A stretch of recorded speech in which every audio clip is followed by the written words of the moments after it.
is going on, guys? Rewinds here, and this is going to be the full summary of Boruto Manga Chapter 59. The spoilers came out thanks to OrganicDinosaur. We got the full summary, and I'm going to be jumping into that.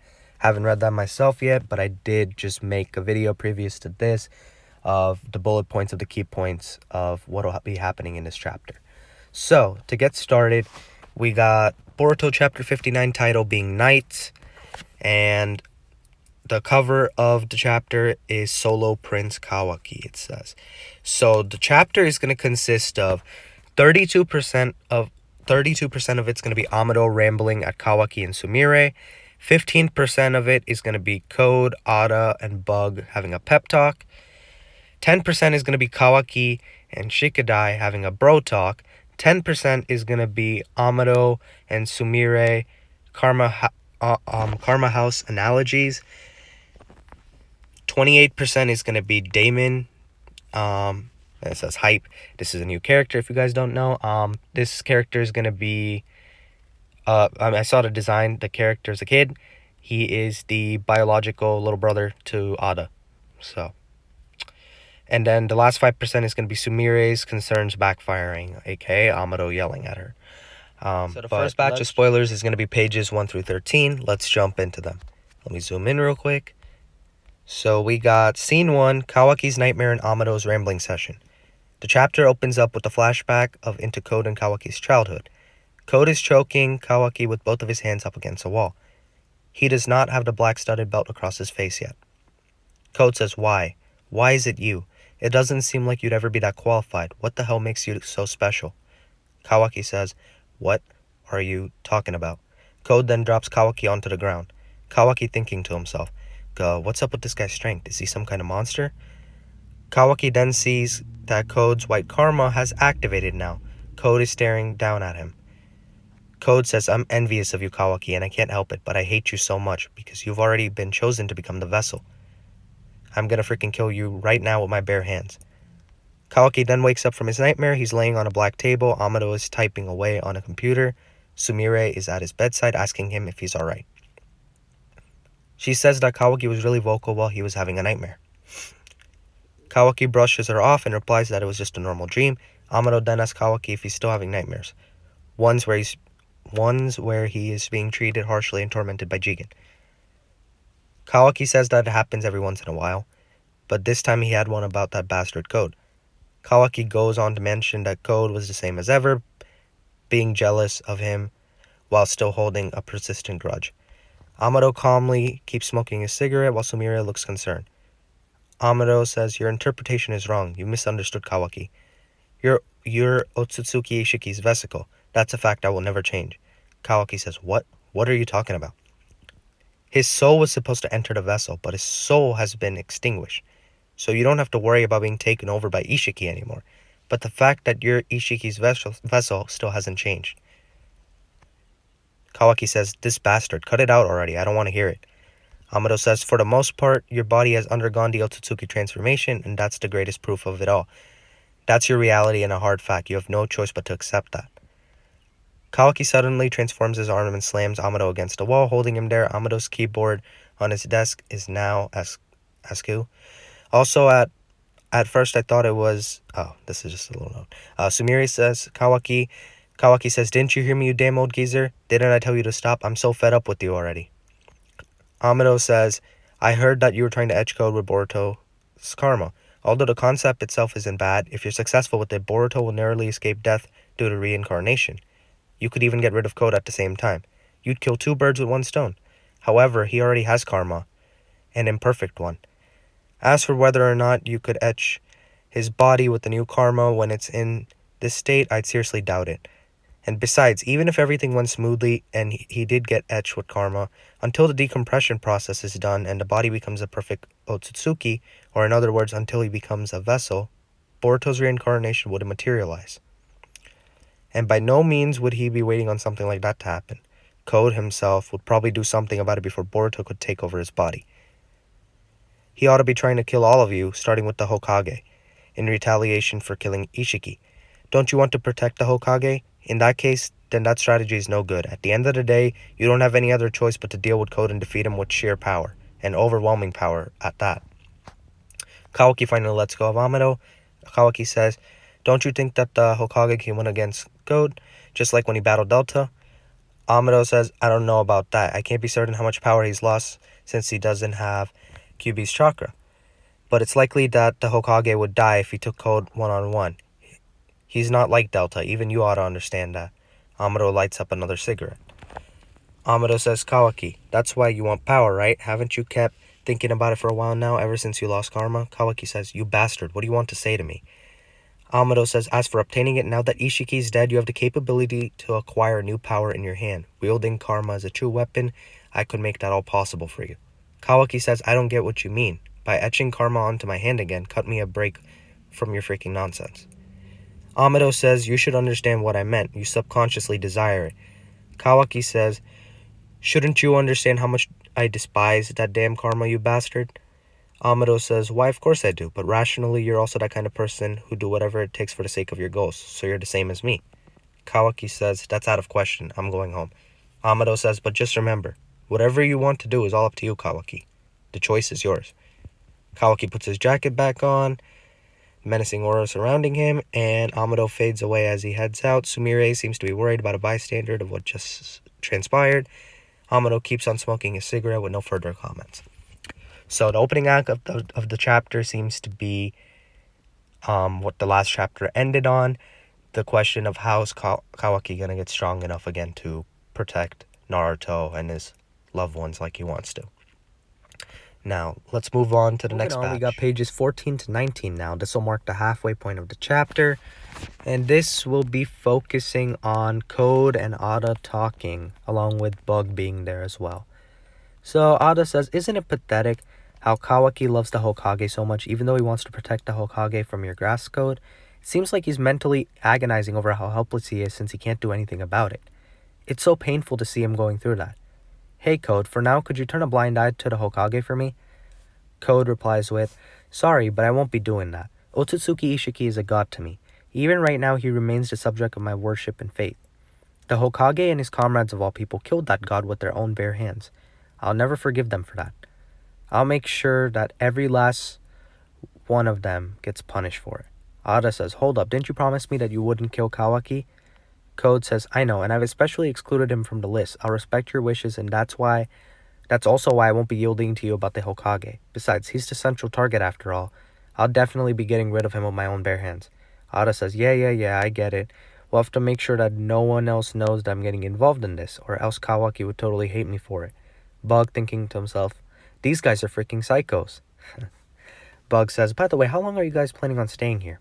Ada says, "Hey, don't fret over such trivial things. I've already finished my drink, you know. You really don't have it intact." Bug nervously laughs, Bug thinking to himself, "That damn bitch keeps freaking bossing people around." Code says, "There were 2 guards that were posted at the entrance, but I killed 6 guards before I arrived at Bug's rooms. There ought to be even more armed soldiers roaming within this facility. It might get a bit troublesome if they found out Ada's awake." Bug nervously stammers again, urging them to leave. Ada says, "Not that it matters much, since no one can interfere with me anyway, so what's the problem here?" Code says, "Well, I mean, I'm so naturally attracted to you. I still can't believe that this is due to your ability." Bug child's Code again, since he warned about Ada from the start. He's so irritated that they're both dawdling. Bug says that if Ada wants to go after Kawaki, they should really get along already. Ada says that she's not in a rush at all. Kawaki and the Hokage are constantly under surveillance anyway. Plus, the 5 villages are conducting a manhunt for Code. She says that they should be careful and take it easy for now. They'll have their chance soon enough, since she won't overlook an opportunity when her Senrigan. Code then reminds her that he still needs his limiter to be released. He wonders how he'd fare against either Naruto or Sasuke in a one-on-one matchup too. Ada says, "Come to think of it, I haven't spoken about it yet, but don't expect too much of my combat capabilities. That's because I can only do simple taijutsu." Interesting. Code seems a bit disappointed by her statement, since he thought that she would be amazing at battling too. Ada says, "I don't like barbaric acts like that in the first place. I don't want to get hurt." Code starts profusely blushing. Code says, "I see. You're so delicate." Bug thinking to himself, "You bastard, get a grip on yourself, Code. It's pathetic that you've gotten freaking emasculated. Isn't this so embarrassing?" Ada says, That's why our interests are aligned with one another. In exchange for me being your eyes and ears, you'll protect me as my knight. Code says, a knight. I see. Doesn't sound too bad, but how do you feel about this? For instance, when it's just Kawaki alone together, what will you do if he tries to kill you? Ada says, what are you talking about? That's an awful question. Code says, it's not an improbable scenario, right? Kawaki and Boruto are Otsutsuki. You won't be able to charm them with your ability. Well, maybe that's a good thing from your perspective, but it's likely that some unforeseen circumstances might happen, like if I'm in a tough situation. Ada says, well, the crux of the matter is that I'm not really inclined to let things happen like that. Code just doesn't say anything. Ada says, come here, Code, and let me introduce you to another one of my knights. And that is the end of pages 14 to 19. So now we got pages 20 to 27. This is going to feature two different scenes. So first scene over here, we got Kawaki's daymare and a wild Shikadai appears. So over here, we're going to have a Kawaki Shikadai interaction. This is pretty interesting since we don't really see Shikadai too much in the manga, or at least not playing a huge role. So this will be pretty interesting, I think. So scene shifts over to Kawaki, who's walking around the streets of Konoha alone. He's mulling over his conversation with Amado in his head about how he's seeking power ever since he lost his karma. Shikadai suddenly spots Kawaki from afar and tries to wave and call out to him. However, he gets completely cut off by Kawaki suddenly screaming out, "Shut up, you're so annoying." All the civilians nearby are shocked at the outburst. They've all stopped to stare at Kawaki, but Shikadai just calmly keeps walking to him and escorts Kawaki away. Shikadai says, "Don't worry about it, let's go." Shikadai says that it's still considered to be highly classified intel to know who Kawaki even is for now. So essentially, normal civilians will not know much about him at all. Ever since Ishiki's raid, Shikadai has heard various rumors. However, he tells Kawaki not to worry about things too much. Shikadai says, no matter what anyone says, Konoha is where you belong, you know, because in the end, that's what the Hokage deemed to be acceptable. Kawaki says, sorry for troubling you all of a sudden. Shikadai says, don't make such a glum face. I'm sure everyone is scared, but you should still be standing proud of yourself. Kawaki says, yeah, thanks. Then we got scene 4, which is Amado rambling at Sumire. So the scene hops back to Sumire, who still looks very concerned. Amado is busy typing away at his computer, still smoking a cigarette. Sumire asks about what happens a bit earlier with Kawaki and his karma. What did Amado mean by what he said? Amado replies to her saying that it's just what she heard at face value. Did she not hear it clearly? Sumire says, I don't understand what you're thinking. Amado says, you're the one who wanted to volunteer to be my assistant. Was that for the sake of probing me, likely as a request from Shikamaru? Sumire says, please don't change the subject. Amado says, I think that we're in the same boat in this regard. Amado notes that Kawaki's original karma has vanished based on their previous conversation. Amado says, but as things stand right now, there's still decompressed Otsutsuki data in his body. In other words, essentially nothing has changed quite yet. For comparison's sake, let's consider Kawaki as a vessel, like we would think of a house. In this scenario, the karma is like the entry and exit to this house. Ishiki's soul is the owner of the house that we know as Kawaki. You wouldn't be able to go inside if the entry and exit had completely disappeared, right? And so within this house, Ishiki's bequeathed powers are still laying dormant and untapped for now. I wouldn't be prepared to do this completely from scratch, but I could set up another entry or exit for him. That's what I meant. Sumire says, you saying that you would reconstruct Kawaki's karma? Amado says, I've got no issues with how you've interpreted that. Sumire says, I see. Amado says, as for Code's karma, it was etched onto him by Ishiki, just like Kawaki's. However, it won't function as a vessel. It simply confers his powers onto Code. Karma itself is a powerful weapon. It would be a great advantage and forte for a soldier, but now that Ishiki has disappeared, there couldn't be anything wrong with having karma on Kawaki's body. That's why he should probably acquire it again, especially now that we've got an imminent threat. Sumire says, is that really all there is to it? That's the reason why you want to reconstruct Kawaki's karma? Isn't there still some other reason for your suggestion? Amado sits in quiet. Amado then peers back over his shoulder at Sumire without turning his body around. A menacing aura surrounds Amado again.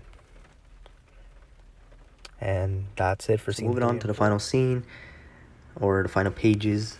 We got a major scene here that lasts about 12 pages. It's called The New Kid on the Block, so let's read it.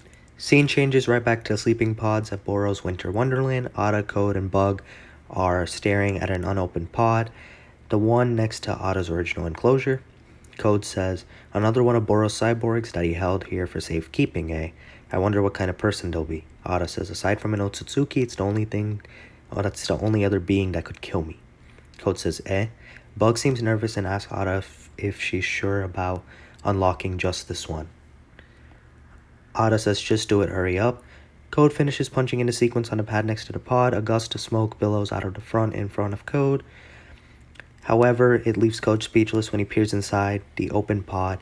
There doesn't seem to be anything in there. It's empty. Ada just seems a bit annoyed. Bug is as sweaty and nervous as ever.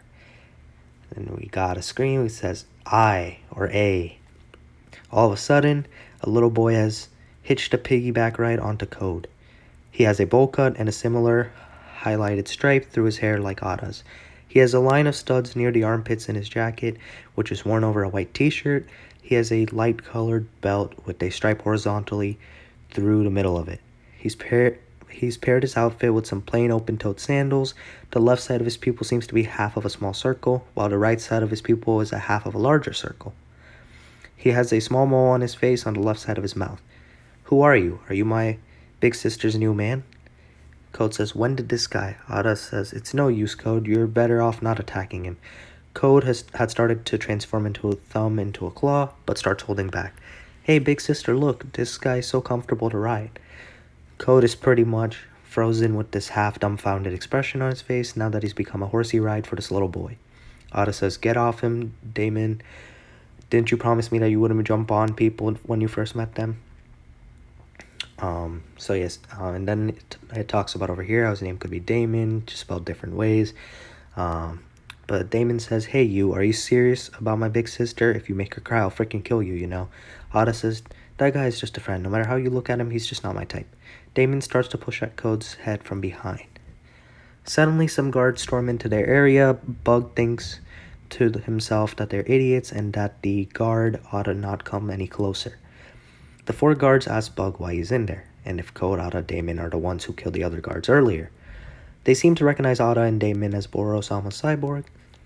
Bug yells back and warns them not to come in because they'll get killed. The guards assume that Bug has been taken hostage. Code wants to intervene, but Ada says there's no point. She tells him to basically sit back and watch what's about to unfold. Oh, so this is going to be used in a way to probably show Daemon's powers, I'm guessing. The guards identify Code as an intruder, but what should they do about the cyborgs, Ada and Daemon? If they act rashly or try to escape, then they're the ones under orders to dispose of them.